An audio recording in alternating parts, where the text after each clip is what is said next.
Assalamualaikum warahmatullahi wabarakatuh. Nama saya Muhammad Ali bin Zaki.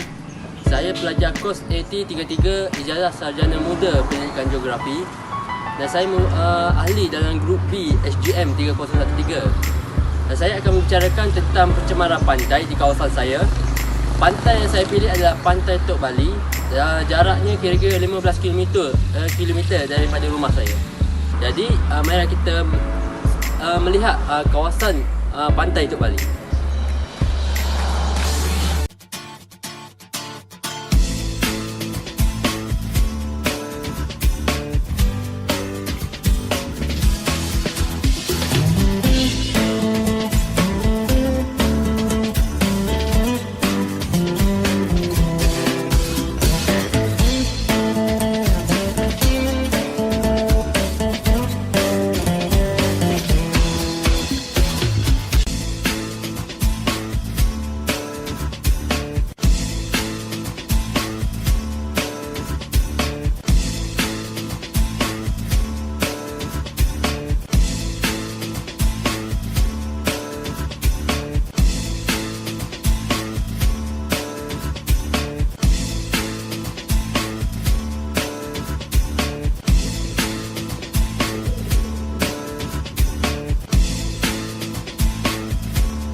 Baiklah, sebelum mengetahui punca pencemaran pantai, kesan akibat daripada punca pencemaran pantai, langkah yang perlu kita ambil, kita perlu tahu apa itu pantai.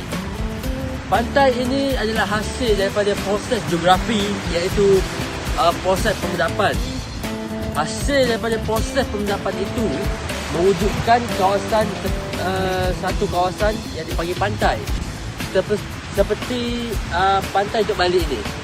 Diberi nama Pantai Tok Bali kerana pantai ini terhasil di kawasan Tok Bali. Pantai ini merupakan tempat rekreasi, tempat untuk melaksanakan aktiviti dan juga habitat kepada kehidupan di pantai.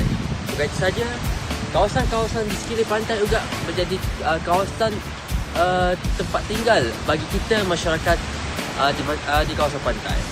Keindahan di pantai ini mengakibatkan masyarakat sering datang untuk mengunjung. Bukan saja datang melihat, tapi juga datang untuk berkelah serta berkemah di sini. Mereka datang untuk menikmati keindahan kawasan pantai ini. Tiupan angin yang sejuk, laut yang cantik, pemandangan langit yang indah. Cantik, kita dapat menyaksikan pemandangan matahari terbit dan matahari turun kalau di kawasan pantai ini. Pada pendapat anda, bolehkah anda gambarkan keindahan di pantai Tok Bali Pasir Putih, Kelantan? Okey, pada pendapat saya, keindahan di pantai Tok Bali ni sangat cantik. Okey. Dengan tu batu tu, nampak dah batu tu. Dia terdampar di sana, memang sangat unik. Lepas tu dengan pokok-pokok ru ni tersusunnya, menampakkan keindahannya lagi. Lepas tu kalau anda nampak dengan tugu-tugu batu tu, dia ada menggambarkan gambar cantik janggut dan lukisan yang menggambarkan seni masyarakat Melayu. Lepas tu dengan keindahan air laut ni sangat unik, comel, boleh menenangkan jiwa. angin yang sempoi ni memang menenangkan jiwa. Bagi yang ingin merilis tension ke, memang sesuai lah kalau kita menenangkan jiwa kat sini. Di sini juga kalau kita relax ke, sambil-sambil tu boleh tengok matahari terbenam. Memang sangat menenangkan jiwa dan memang sangat unik di tempat ni. Anda boleh kunjungi sendiri untuk merasai bagaimana perasaan seperti saya. Dengan adanya kawasan pantai ini, manusia dapat melaksanakan aktiviti ekonomi seperti aktiviti perniagaan. Di sini kita dapat lihat banyak warung-warung kecil yang didirikan serta restoran yang didirikan.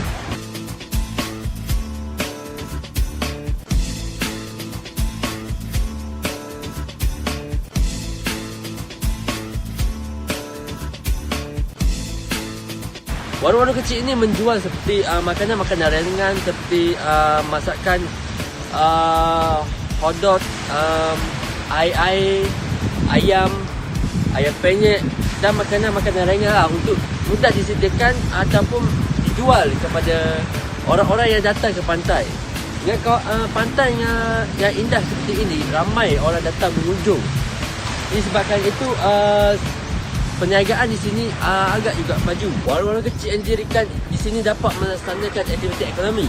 Begitu juga restoran yang didirikan di sini mendirikan masakan-masakan panah, masakan lauk dan air-air yang menyegarkan seperti air kelapa. Selain itu, masyarakat juga dapat melaksanakan aktiviti penginapan seperti hostel, resort ataupun chalet. Di sini kita dapat lihat ada chalet yang bernama di Muara Chalet Tok Bali. Chalet ini menjadi tempat penginapan bagi masyarakat ataupun pelancong-pelancong yang datang untuk menginap. Dan chalet ini menyediakan pelbagai bilik dengan harga-harga yang mampu milik. Jadi daripada aktiviti ekonomi, pantai ini juga dapat dijadikan kawasan memancing. Ramai masyarakat, orang-orang datang ke pantai untuk memancing hasil laut. Dan angin-angin yang laju dan tiupan angin yang laju di kawasan pantai ini sesuai untuk aktiviti ataupun permainan seperti permainan wow ataupun layar-layar. Pantai Tok Bali ini juga pernah menjalankan pertandingan wow dan layar-layar. Pada masa itu kita dapat lihat pelbagai jenis wow dan layar-layar diterbangkan di kawasan pantai. Ada yang besar, ada yang kecil dan ada pelbagai jenis lagi.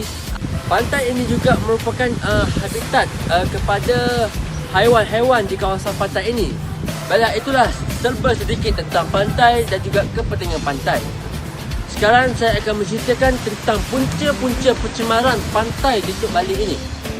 Punca yang pertama dan yang paling tinggi adalah pembuangan sampah merata-rata. Setengah masyarakat yang tidak bertanggungjawab, masyarakat yang tidak mempunyai nilai murni yang baik, membuang sampah merata-rata, mengakibatkan kawasan-kawasan di pantai ini kotor dengan sampah-sampah yang pelbagai jenis. Punca pencemaran pantai Tok Bali yang seterusnya ialah aktiviti pembinaan. Aktiviti pembinaan yang dilakukan di kawasan pantai ini mengakibatkan persekitaran pantai ini tercemar dan kotor. Kerana sisa-sisa pembinaan yang ditinggalkan, sisa-sisa yang tidak digunakan dan tidak dibuang dan hanya tinggal di sekeliling